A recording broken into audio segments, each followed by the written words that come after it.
Yo, I think we live, dude. All right, you ready? All right, let me go. Did you go live on Instagram? Let me check your IG.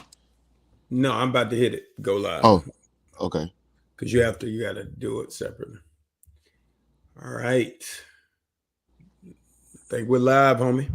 First of all, shout out my boy Brandon Barnes. Every day is another opportunity to be great. Be great. Go buy his shirt. Go buy his glasses. Okay. Vision.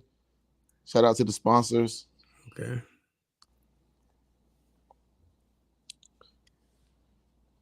You got to support the home. They got some special UV protection or whatever. I mean, what's going on with them? It's just swag on the court, off court swag. Definitely UV protection. How cool do I look? Hey, you don't want that answer, homie. What's going on with you, Gino, man? How you feeling, brother? Man, I'm feeling good. How about you? Good. Where you at right now? Where you at? You over in Europe? In France, man. It is okay. It is 4:44 a.m. So I've been holding on to make sure we could get on and talk about this Caitlyn Clark situation, Bronny, here we go. And also Juju. So yeah. Let's start with Juju. How you feel about the women's game? I think they make the girls stay 4 years. They have to play 4 years up until age 22. Well, the key is you're not eligible until your graduating class. So if you had, say, a injury and you only played 3 years, but you've been in school 4 years, you can come out. You don't have to play the fourth year. But I've always thought any refusal to my right to work should be almost unconstitutional. I mean, you have concert violinists that are 12, 13 years old. You have tennis pros that can go pro, still go to school at 14, 13, 14, 15. So if someone is good enough and it's not a physically dangerous sport like a football, I think they should be allowed to play. And I think, I think one of the big issues is that the money has never been there. So it's a huge risk, to come out from an economic standpoint, when in reality, it really isn't, because you're still going to make more than what you would earning a degree in most situations. So, that's my the landscape has changed now with name, image, and likeness. Juju's one of the highest paid players in the game. So why go pro? That's my whole point. Yeah, so I got you. That's another great point. Now, it's no need with NIL to really forego anything. You actually can make more money in college. Yeah. Right. Yeah. And one of my biggest things is even when I talk about my sons playing, we've talked about a bunch of different options, but the free publicity and marketing that you get from the NCAA is invaluable if you think about it. Like, you remember when imagine Zion coming straight out of high school, and even though he had some great highlight reels, great dunks or whatever, that little short stint at Duke, when his face was over everything, when he was over the NCAA tournament for 3 weeks, every commercial had him doing a dunk. It gave him millions and millions and millions of dollars in marketing, which helped him. He was going to be number one, but it just really helped people know his name going into the league. So they don't have to learn you. Cats like Jalen Green, if you think about it, people don't even know him like that. The general population don't really know him like that because they hadn't had a chance to know him. Had he played a college year or 2 years, more people would know him. You know what I'm saying? So that free marketing is huge. I want to read you a quote from Gino Auriemma. April 18th, 2024. He's talking about the women's college basketball game. Gino Auriemma says the one and done rule could ruin women's college basketball. If you want to kill it, then let the kids leave after their freshman year. On the men's side, it became transactional. Everybody's a free agent. Everybody's a mercenary. It's not the kids' fault. How do you feel about that? Hold on. Let me add a little caveat. He went on to say to me, we're talking about Gino Auriemma. What helped the women's game grow is the people in Iowa got to grow up with Caitlyn Clark. True. So how do you feel about that? How do you feel about that statement from Gino Auriemma? No, it has a lot to do with what I just said about the marketing, the publicity, and things of that nature, and how it's difficult now to name college players. You remember where you could name a whole roster, right? The transfer portal has people flipping and flopping. They don't stay long enough. So unless you're just a blue blood school fan, like if you're just a North Carolina fan or whatever, and you're just gonna ride with them every year, you really don't know teams. And I think the longer players stay, the better you get to know those players, and you get familiar and you have some level of allegiance to them. But we just got to be up front, man. I mean, Gino is from that old regime. It's a tougher way of doing things now. Because the parity is getting there. You know, people can go into that transfer portal and they can grab up bodies and they can compete instantly, immediately. If you can get the right chemistry, you can compete immediately. You know, that wasn't a thing long years ago. And it doesn't matter what era. Most people would have seized those opportunities if they thought it was going to put them in a better position to become pro or get money or whatever the case may be. So with that being said, I don't know if it'll ruin it, but it would definitely damage it. Yeah. I agree. So let's get into some Caitlyn Clark, man. Let's get into break it. You know, I think first of all respect to Caitlyn. For sure. She's a generational player. I love what she's doing with the women's game, and it gives us something to talk about on the women's side. Yeah. So definitely. But I just wanted to go through the way she plays, just kind of see what your thoughts were. And we had some film here. Let's see if I can pull it up. Yeah. See what you thought about it. Let's go. So right here. You know, first off, if you can hit pause, I want to share some stuff first before we preface it. So you remember we did a collab on a video about 4 weeks ago. Yeah, we did. That did almost 5 million views. Yeah, and they were on your head. They were on my head. On your head about your comment. On and it was nothing. And you're a trainer, so you understood exactly what I was saying. I said, I think I remember it was the logo threes. I said her bag check mark. Logo threes, straight line finishing and elite passing. I said need to work more on a mid-range game. Also needed to be more creative with her finishes around the rim. And it was one more thing I can't remember, but handling ball pressure is a huge one.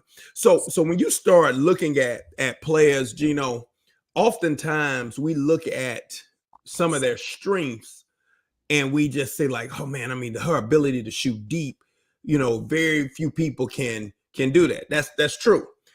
But why did she start shooting deep? When you start looking at her, you start to realize that she's not comfortable with heavy on-ball pressure. So she's been able to create a lane for herself and reduce the pressure by jacking before people can get to her, right? Okay, I think that's fair. That's a fair point. A skill. I'm not knocking it. It's a skill. So some people are stronger and faster and quicker. Some people shoot deeper. So Steph has been able to get away with not, I won't say limited athleticism, but he's not on par with a John Morant or somebody else at that point guard position. But his ability to shoot deep, like we've always said, shooting is the great equalizer. So it equalizes your ability. It makes you quick because people got to come out. Now you can blow by, right? They have to respect the shot. So they're always kind of on their toes, ready to jump because they got to contest. And I think that's one of the things with Caitlyn. And what I was saying, the whole reason for the post was it was some things that I thought she needed in order to ensure that she's going to have the same level of success. So when you look at that video, and you can throw it in now, I can highlight some stuff that people would get. Like freeze for a second right here. So like, I don't know if you can, but I don't know if I can pause it, but we can. Okay. I got it looped right now. You can. So she got to the inside, was able to get to the rim. You seeing the elite passing. even when they sending bodies out, look at the move right now. A bump. That's skill right there, Dorian. That's a front skill. foot She's stop creating separation into a step back to create separation. I mean, that's all skill. And we looking at numbers, man, dog. This really is 2 games. She had 13 turnovers. 10 was in 1 game. So she already came back the next game and reduced her turnovers. But you see how they're sending bodies at her. So some of these turnovers, like literally, weak pickup. She's trying to rush. And I'm going to be honest with you. They're going to play physical. This league is a physical league. And I would argue that it's more physical than the NBA. Like they let girls get away. You think the women? Wait a minute. That's gonna be a headline. You think the WNBA is more physical than the NBA? Absolutely. Like if you watched it. In which ways, Dorian? In which ways, brother? They allow a lot more. I think from the perception that it's gonna be soft, that they allow so much more contact. If you really watch around the rim on the perimeter. Man, it's a physical game. It requires like strength. It requires your ability to not get knocked off the ball. And if you really watched her clips, we got people keep talking about what she can't do. And yes, she isn't the most athletic person, right? The comparisons to other people with size and athleticism that came in the league and kind of dominated quickly, like Candace 6'4", athletic freak. She was going to come in and dominate. Maya Moore, who I've worked with, physically really, really strong, had some explosiveness, had some vertical. So she would come in. She only averaged 13 her first year on the championship team, but she came in more physically equipped. Shamiqua Holesclaw, who I've worked with, the frame, strength, her lower body, man, Meek was a monster. So some of these athletic gifts she doesn't possess, but she does possess that competitive. She has the competitive drive.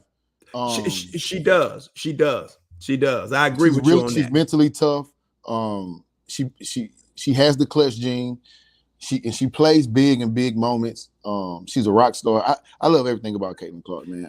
I think is it a deal where nobody wants to critique her right now because they know how valuable she is to the WNBA? Is that why you think everybody jumped on your head about that comment?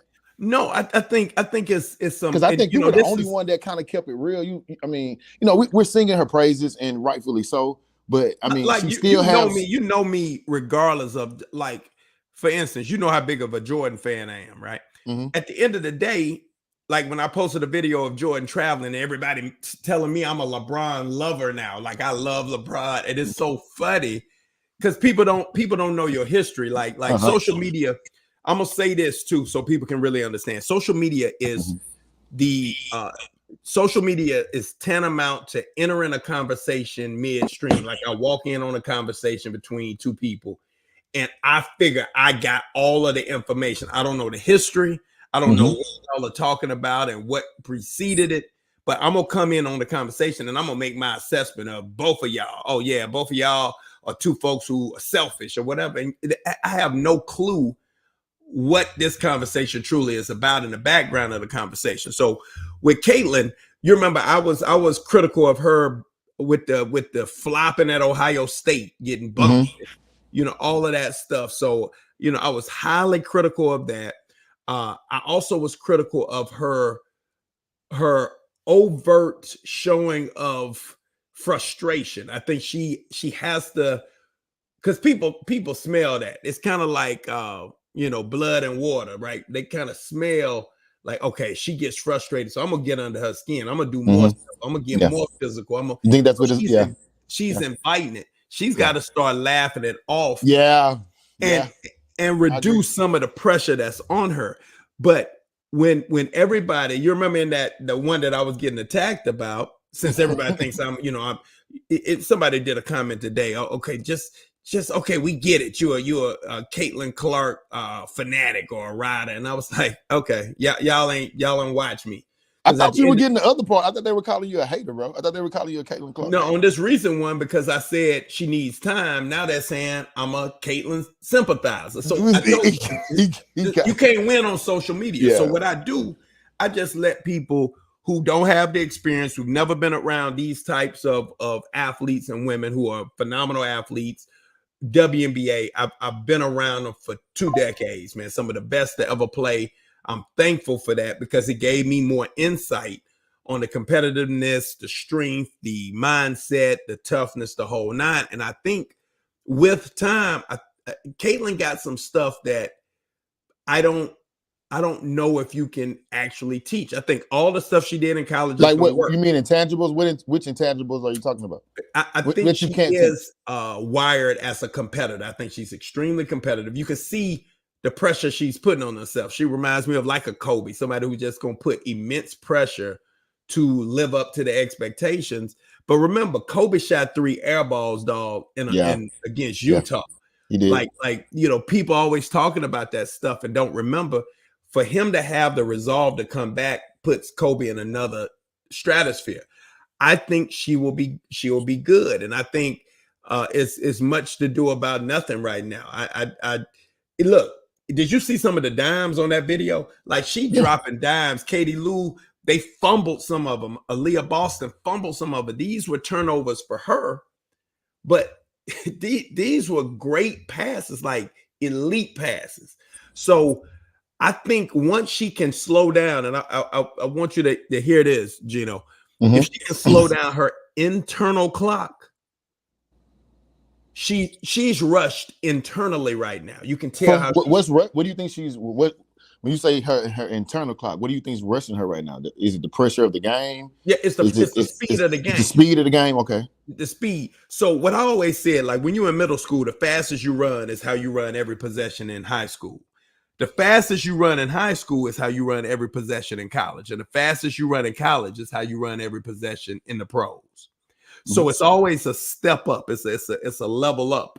And I think that's making her, like, yourself, when you're playing against somebody super strong, how you rushing to try to pick it up and you fumble it because you're tense, right? Which is, we talk about it all the time in terms of the tension relaxation in the body. So you're fumbling the ball, or you a split second, you already, because you did a video about it where her release is a little different.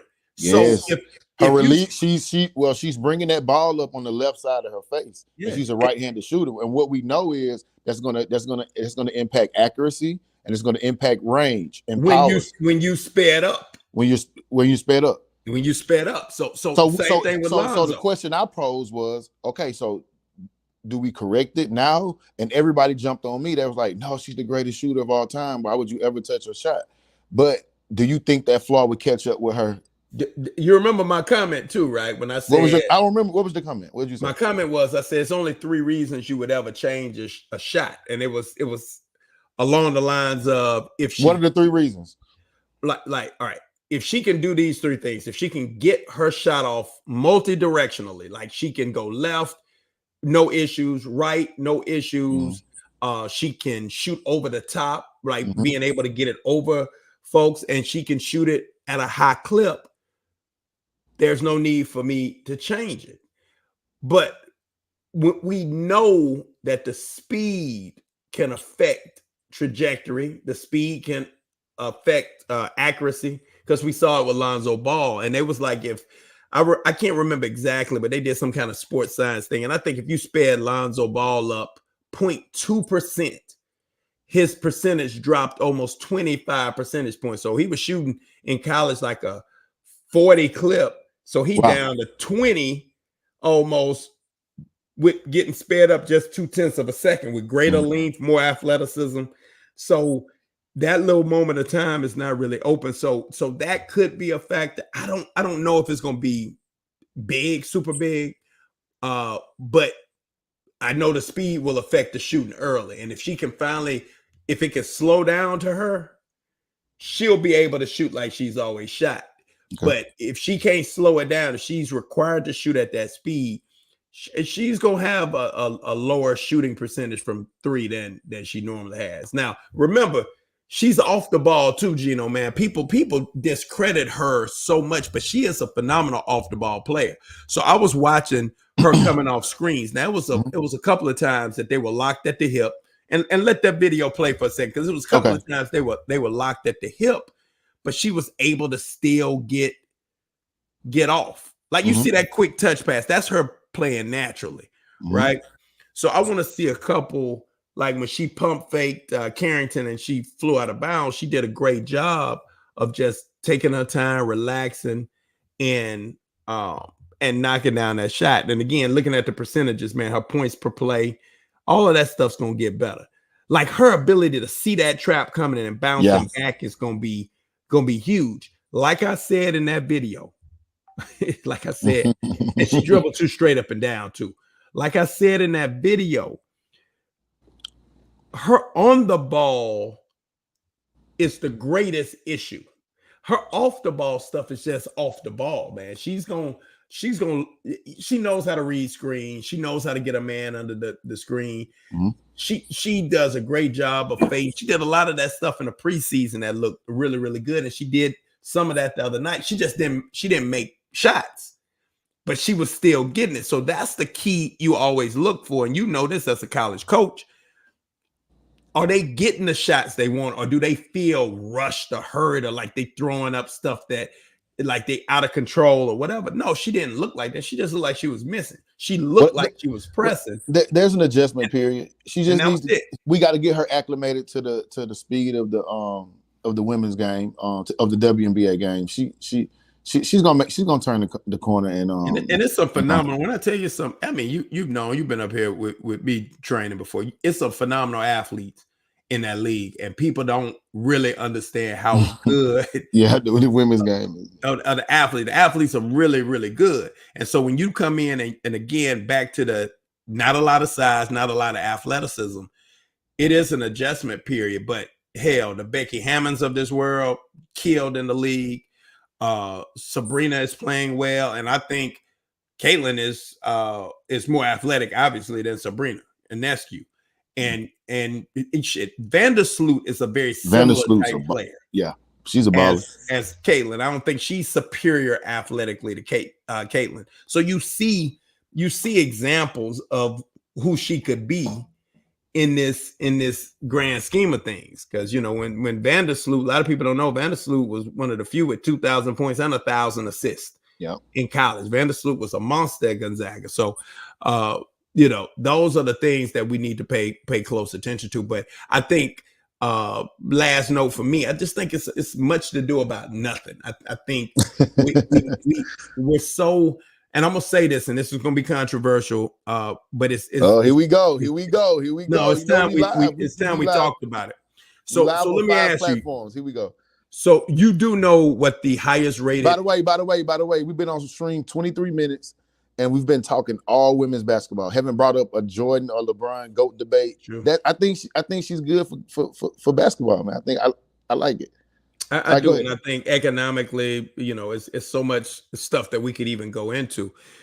But the highest rated game in the history of basketball is Magic versus Bird, which was 4.5 decades. The only other game that is higher rated is Jordan's Game 6 Utah walk-off, because people knew he was retiring. That's why everybody kind of tuned in to that game, that it could be his last game.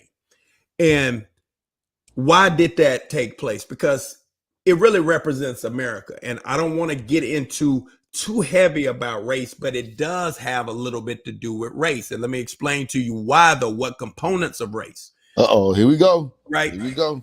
No, I don't want, because see that stirs people thinking it's going to be some. No, this is just what is absolute fact. It's an underbelly of the US. You think we got a Magic versus? So who's the versus? Angel Reese? Who's the versus? No, let me finish. I'm gonna tell you. So we have what Black America feels is the great white hopes that come up. All the way back to when Jack Johnson was fighting and they had Jess Willard, the great white hope, coming to fight and whatever. But in reality, we thought that Bird was a great white hope, and white America thought Magic was this flashy, a showboat who didn't know how to play. And guess what?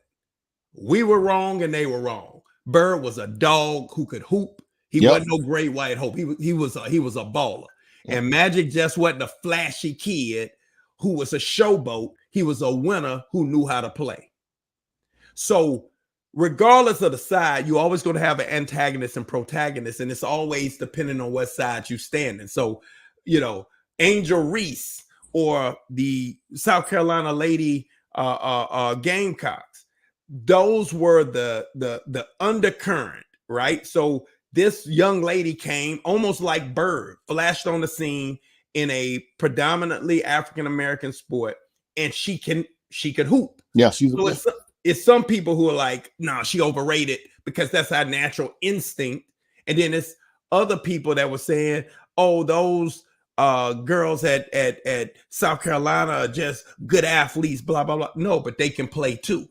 So we're really looking at the underbelly of America that we always try to avoid talking about, but we have to be honest. And it doesn't have to be, truth doesn't have to be controversial, right? It is what it is. People gravitate to things most like them. Everybody in the Midwest can gravitate to Caitlyn because that's what you see in the Midwest. High IQ girls who could shoot the cover off the ball, right? Just like in the South, in Alabama, we were defensive, whatever, and you crossed the state line to Mississippi and everybody scored the ball. Mahmoud, Lateria Green, Hollywood Robinson, Monte Ellis. Yep. Everybody scored. So, and we 30 minutes away, but it's a certain level that you pick up. So that's part of the undercurrent. It's a timing thing, right? So it's no coincidence that Magic and Bird 4.5 decades ago was the highest rated game in history. And then I got the numbers on it. I got your numbers on that. 35 million. 35.1 million. Yep. And Jordan was 35.98 million, somewhere around that. So Caitlyn and Angel brought in 12.3 million. Yeah. And the max was 16.1. Yeah, but that's for women's basketball, that's the highest rated ever. That's major. It blew it out of water. So you're talking about bookends, 4.5 decades. So if the game was growing and all of this stuff, and we done had the great stars we done had on the women's side, well, why hasn't a game been bigger than that one? Because it didn't have the protagonist and the antagonist, the hero and the anti-hero, regardless of what side you own. The other side is the anti-hero, and you got the hero. So for many people, Angel Reese the hero, and Caitlyn's the anti-hero. On the other side, she the hero, and Reese is the anti-hero. So it's those things that make for good matchups and rivalries and things of that nature, right? So, Boston and LA, it wasn't just, think about the racial component of Boston, one of the most racist cities in the country, and LA, one of the most laid back, kicking it. And it literally fit the same basketball college dynamic between Bird and Magic, which allowed for it to thrive because they were polar opposites. And in reality, they were the same team. People don't really realize that if you look at Boston and LA, they were really the same team. They were highly fundamental. They were tough. They defended. They ran the break. So people can say what they want about Bird, but they ran a hell of a fast break too.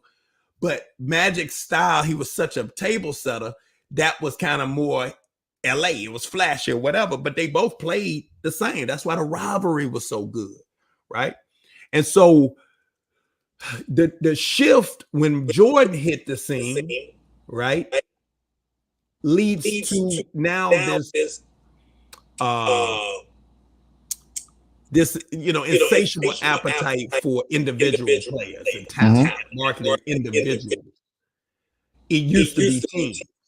And I think we need to get back to a little bit of that too, because it helps, but it's hard now with free agency. So free agency, now you can't market teams the same way because you don't know what team you're going to have each year. And if they're going to be good, bad, this and that. It was a little different back in the day. So, that's my take, but that's a little bit of the undercurrent of what's happening with the Angel dynamic or whatever. That's nothing to be offensive or whatever. I mean, you and I grew up in the South, and what we've seen what we've heard, what we grew up on, and I'm much older than you. I'm 52. So I know more about it because my mom and dad truly lived it. Right, rest my dad's soul. They lived when it was white and black water fountains, when they couldn't eat at certain spots and they couldn't pump gas, right? Or they could pump gas and not use the bathroom. My parents lived through that, and that wasn't that long ago. My mom's still alive, right? So these are important things that we don't ever really take into consideration when we arguing on social media what the actual root of this really is. And a lot of it has to do with the tension that has always been America in a sense. Well, hey, to me, Caitlyn's a baller. We support her. We love what she's doing for the women's game. Angel Reese is a baller, phenomenal young lady. And I'm just happy that the competition is high and we're able to jump on live stream and kind of talk about the game. So yeah, I love it. I think it's going, and I think it's only going to get better if everybody puts it in a proper perspective. That's why I don't like to hear a lot of the complaining. And that at this point in time, man, let's just be grateful eyeballs are on the game. Finally, everybody getting a chance to watch. Hey, so look, before we close it out, let's do a little Jordan LeBron debate. We got let's throw a couple jabs. Let's throw a couple jabs. My thing is, I think I want to quiz you first. Who invented the fast, bro? I want to quiz you first. Who invented the fast break? That's a good question. That's a good question. I don't know. What was the coach for the Celtics? Red Auerbach was, but other people were running. I mean, people get credited for stuff just like Hank Lewis is credited with John McLendon. John McLendon. He's the godfather of the fast break. Okay. I wish I can screen share it. He probably the one that used it as a true weapon. Other people had done it, but that's how people get the tag. So yeah. So give me another one. All right. Oh wait, another quiz. Let's do a start bench cut. Let's do a start. Let's put you on the spot. Start bench cut. I like the Joker. Start. Tim Duncan. What's the third? Shaq. Man, that's a tough one. Shaq ain't shoot the free throw. Timmy. Start, bench, and cut. And I'm gonna chop this up and post and repost. It's gonna, man, that's a tough one, but I'll go Joker, start, Tim Duncan. You starting Joker over Shaq? You gonna cut Shaq? No way you cutting Shaq. Yeah. Which game we playing? Today's game? We play the most dominant. Man, yeah. I'm gonna cut Shaq. I'm gonna bench Tim Duncan. I'm gonna start Joker. What's your thoughts on Joker? Joker's special, man. I like everything about him. I think he's a humble superstar. I think he has this really deep love for the game, love for his team. Hey man, give me the skill stuff. Come on, you fat. Give me give me the skill. What do you like skill wise? What can he do? You see those half spins, the full spin into the half spin, the up and under. Dude can do everything. Oh my God. His game is so nice. The best passing big I've ever seen in my life. It's like over Vlade Divac, huh? Over Vlade. Listen to me. And they're all European. Avitas, Sabonis, Vlade. Oh, I forgot about Sabonis. Yeah, Jokic. That when I tell you that these some elite passers from that position, and it's not just the catch and make a pass from the post. It's he passing off the goal, and he's different, dog. Yeah, and he can shoot. And he can roll, and he can lead the break, which is another. Yeah, he's the first point center. Yeah, like really can run the play. Like Shaq could get out and run it and dunk, but like to start and initiate offense, Shaq ain't initiate no offense like that. Nor did Tim Duncan, anybody like that. Joker is unique. He's 101. Ant-Man. Last one. Ant-Man, love him. Ant-Man is going to change the culture. You talk about skill set, but we got to talk about intangible. What do you mean change the culture? In what way? He's going to change the culture. So, and I won't mention names, but over the last 21 years, the game has shifted to more the antics, like the pouting or the flopping.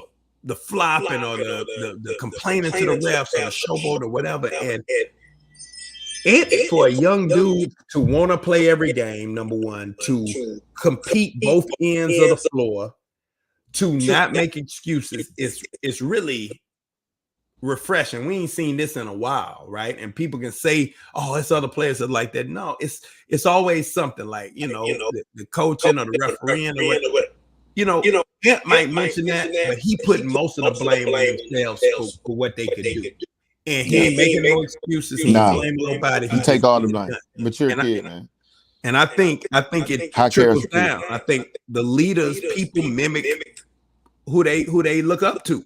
Mm-hmm. And he gonna make it cool again, number one, to play both ends. He gonna make it cool again. And to compete and talk your talk, but back it up. Don't be no front runner. Mm-hmm. And so that's the thing I love the most about him right now, man. He's special, dog. Okay. All right, so let's get out. We've been on about 30. We said we're gonna stay on for about 20 minutes. We've been on about 30. You want to shout out anybody? I'm shocked. But go ahead. I don't need not yet. Let's say that for the next. Let's say that for the next night count. Let's say that. We can go back and forth on that one. But I want to shout out my boy Brandon Barnes again. Every day is another opportunity to be great. Go check out his products. Go copy sunglasses. I gotta get some. Super cool. Yeah. Tag him in the screen. Oh, man. All right. That sun must be out in the crib, huh? That sun out in the crib, dog. Yes, sir.